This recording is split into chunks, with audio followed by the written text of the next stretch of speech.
Daniel at Catherine may reunion movie. May nilulutong reunion movie para kina Daniel Padilla at Catherine Bernardo. At ang naka-assign di umano na kumumbinsi kay Catherine, si Direk Cathy Garcia Sampana. As of the moment ay malabo pa raw kasing mangyari ang nasabing reunion project ng Real and Real Love Team. Pero pakiramdam daw ng mga taong nakatrabaho na nila ay mas madaling mapapayag si Daniel. Huling pelikula ng Katniel ang The House of Us noong 2018 habang sa teleserye ay Too Good to Be True ang last project nila. Tinatamad na raw kasi si Catherine na mag-showbiz sa kasalukuyan.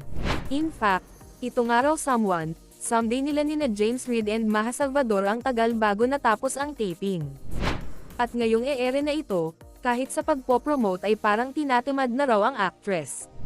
Sa ginanap nga raw nitong motorcade kamakailan, sandali lang si Catherine kumaway-kaway at umalis na raw kaagad.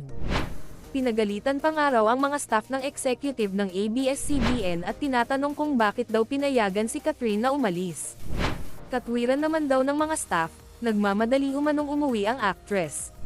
Parang burned out na raw actually si Catherine base sa obserbasyon ng isang nagkwento tungkol sa attitude ni Catherine sa kasalukuyan.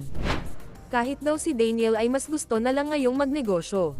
Nagtayo raw ito ng sariling kumpanya at ngayon ay nag-uumpisa ng makipagsosyo. At naghahanap daw ito ng mga pwedeng bilhing mga property. Tulad ni Catherine, parang tinatamad na rin daw si Daniel na magteleserye. Pero ang pagkakaiba lang nila, si Catherine ay very low-key pa ang relasyon sa politikong si Mayor Mark Alcala habang si Daniel ay very proud sa relasyon nila ni Kayla Estrada.